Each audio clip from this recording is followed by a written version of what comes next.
Hello साथियों, नमस्कार। आप लोगों को टीचिंग डायरी में स्वागत है। आइए आज हम लोग नया टॉपिक क्षेत्रीय राज्यों के या नवीन राज्यों के उदय के बारे में जानते हैं। मुगल साम्राज्य के पतन के बाद देश के विभिन्न क्षेत्रों में नए नए क्षेत्रीय राज्यों का उदय हुआ। आइए इसके भूमिका के बारे में जानते हैं।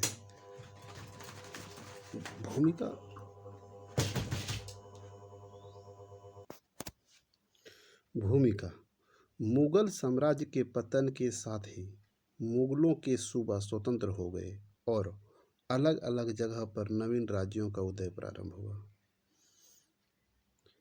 18वीं शताब्दी में नए राज्य एवं उसके संस्थापक के बारे में देखते हैं। अवध का संस्थापक सयादत खां, जिसे बुरहानुल मुल्क के नाम से भी जाना जाता था, ये था। अवध का संस्थापक सयादत खां था। बंगाल का संस्थापक मुर्शिद कुली खां था। बंगाल का संस्थापक कौन था? मुर्शिद कुली खां। दक्कन, हैदराबाद। दक्कन को हैदराबाद के क्षेत्र के अंतर्गत आता था। इसका संस्थापक निजाम उल मुल्क, जिसे चीन किलिच खां भी कहते थे, था। दक्कन का संस्थापक चीन किलिच खां या निजाम उल मुल्क था। रुहेलखंड, इसका संस्थापक वीर दाऊद और अली मोहम्मद खान था।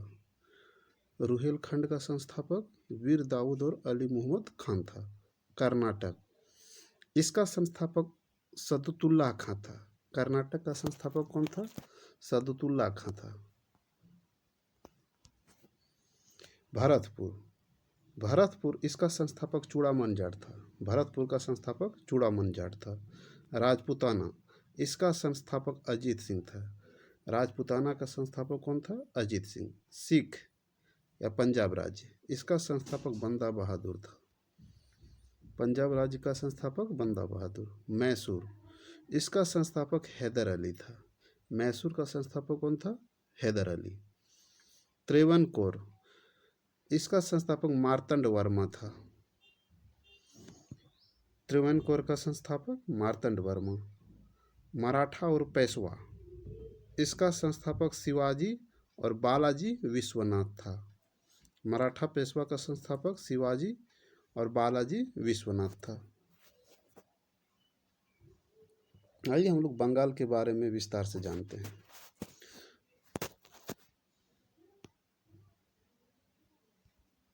बंगाल के शासक और उसके शासनकाल। बंगाल का नवीन क्षेत्रों का उदय जो था बंगाल में स्वतंत्र, ये मुर्शिद कुली खां था। इसका शासनकाल 1717 से 1727 ईस्वी तक था। सुजाउद्दीन, इसका शासनकाल 1727 से 1739 ईस्वी था। सरफराज, इसका शासनकाल 1739 से 1740 ईस्वी था। अलीवर्दी खां, ये सबसे योग्य शासक था। इसका शासनकाल 1740 से 1756 ईस्वी था। सिराजुद्दौला 1756 से 1757 ईस्वी। मीर जाफर 1757 से 1760। मीर जाफर का 1757 से 1760 था। मीर कासिम 1760 से 1763 ईस्वी। फिर दोबारा मीर जाफर बनता है।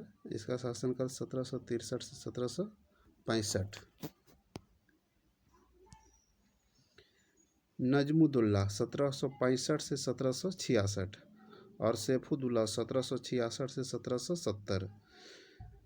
1765 से 1772 तक समानांतर द्वैत शासन को भी अंग्रेजों ने लागू किया था। द्वैत शासन जो था 1765 से 1772 तक लागू किया था बंगाल में, बक्सर के युद्ध के बाद।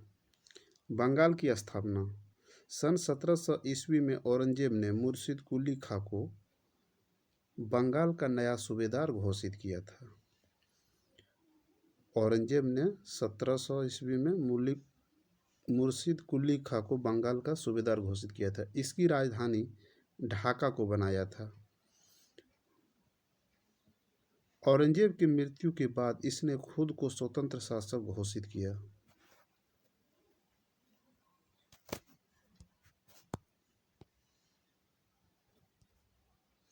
मुर्शिद कुली खां 1717 से 1727 ईस्वी।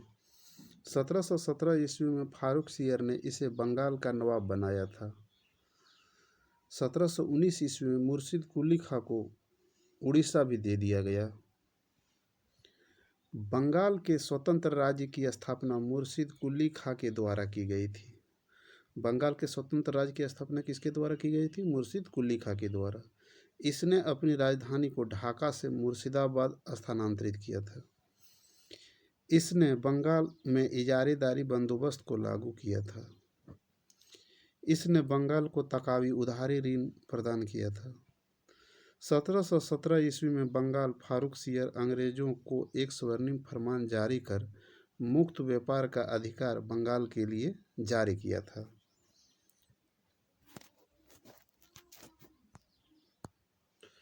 अगला शासक सुजाउद्दीन होता है।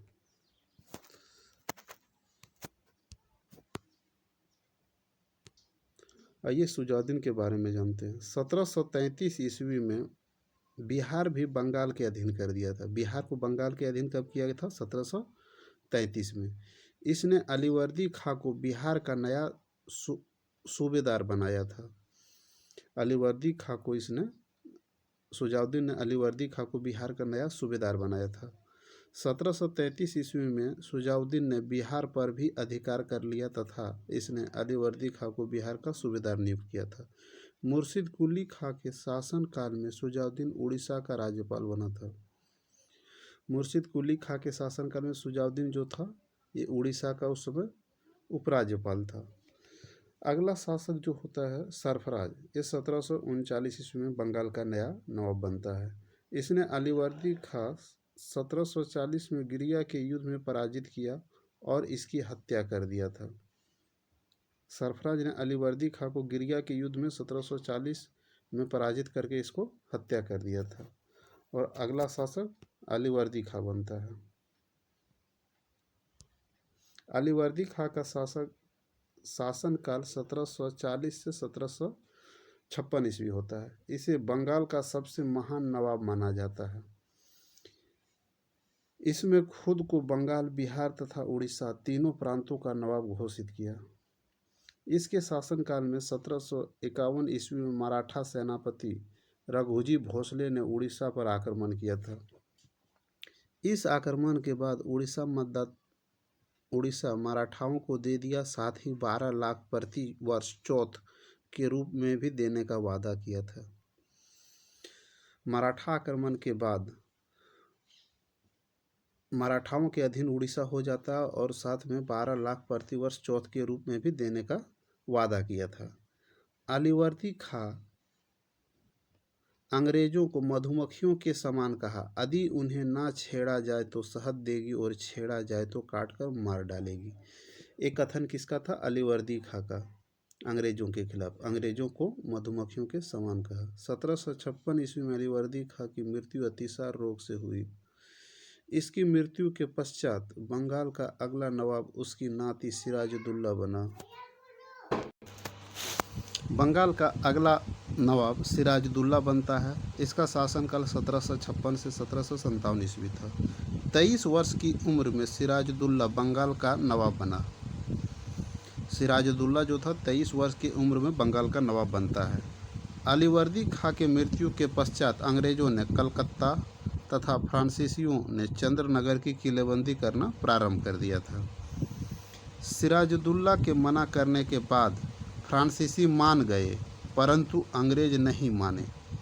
4 जून 1956 को कोलकाता के कासिम बाजार पर अंग्रेजों के विरुद्ध आक्रमण कर दिया।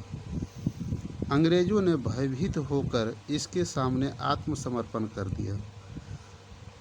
16 जून 1756 को सिराजुद्दौला ने कलकत्ता के पोर्ट विलियम पर अधिकार कर दिया।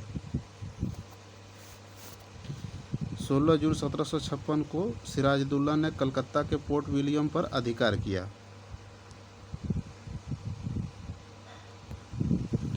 सिराजुद्दौला ने कलकत्ता का नाम बदलकर अलीनगर रखा था। कलकत्ता का नाम बदलकर अलीनगर किसने रखा था? सिराजुद्दौला ने। काल कोठरी की घटना, जिसे ब्लैक होल ट्रेजरी कहते हैं, आइए इसके बारे में जानते हैं। 20 जून 1756 को पोर्ट विलियम कोलकाता में 146 अंग्रेज़ों को बंदी बनाकर काल कोठरी में डाल दिया तथा 2 दिनों तक बंद करके रखा। जब उसे खोला तो 123 अंग्रेज़ों की मृत्यु हो चुकी थी तथा 23 अंग्रेज ही जीवित बचे थे, जिसमें से एक अंग्रेज के प्रमुख सेनापति विलियम हॉलवेल भी थे। उन्होंने अपनी किताब अलाइव द वंडर में इस घटना का वर्णन किया है।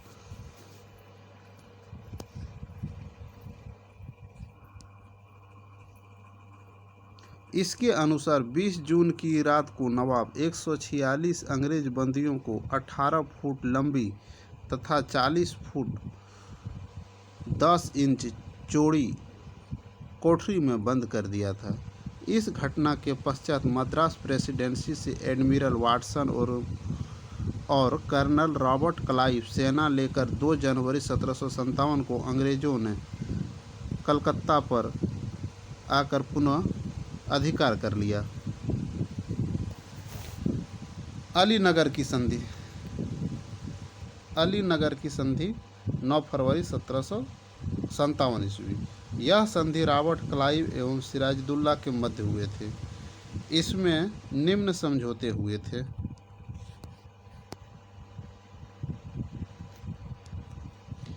मुगलों द्वारा दिए गए व्यापारिक एकाधिकार को कोई बाधा नहीं पहुंचाएगा। अंग्रेज़ों को व्यापार करने के लिए बंगाल, बिहार, उड़ीसा में फ्री पास दिया जाएगा। कलकत्ता की किलेबंदी होगी। अंग्रेज अपने मुद्रा जारी करेंगे। अंग्रेज की वस्तुओं को हड़पा गया सारा वस्तु दोबारा अंग्रेज़ों को वापस करेंगे। 23 मार्च 1757 को रॉबर्ट क्लाइव ने सिराजुद्दौला के सेनापति मीर जाफर तथा राय दुर्लभ की मदद से फ्रांसीसियों को चंद्रनगर से खदेड़ दिया तथा अंग्रेज़ों का कब्जा हो गया।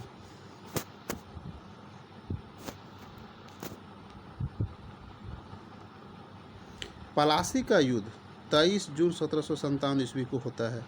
इस युद्ध में बंगाल की सेना का नेतृत्व धोखेबाज सेनापति मीर जाफर के द्वारा किया जा रहा था, जो पहले से ही अंग्रेजों से मिला हुआ था। मोहन सिंह एवं मीर मदान के नेतृत्व में एक छोटी सी सैन्य टुकड़ी अंग्रेजों से बहुत बहादुरी से लड़ी। अंततः दोनों वीरगति प्राप्त हुए। इस समय अंग्रेजी सेना का नेतृत्व लॉर्ड क्लाइव के द्वारा किया गया था। इस युद्ध में अंग्रेजों की मदद निम्न के द्वारा की गई थी: धोखेबाज सेनापति मीर जाफर, यार लतीफ़, दीवान राय दुर्लभ, बैंकर जगत सेठ, धनी व्यापारी अमीर चंद, घसीटी बेगम। ये सभी जो थे अंग्रेज़ों को प्रत्यक्ष अप्रत्यक्ष रूप से युद्ध में मदद कर रहे थे।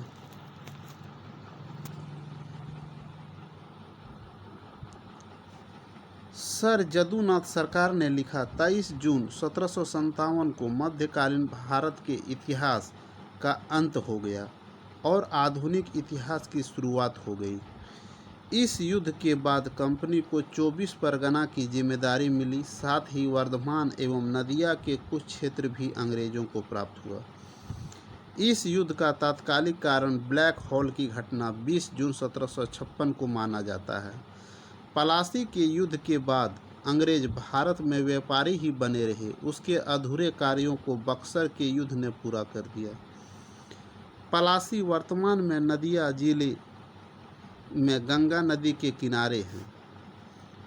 पलासी का युद्ध जो हुआ था वो वर्तमान में कहाँ है? नदिया जिले के गंगा नदी के किनारे।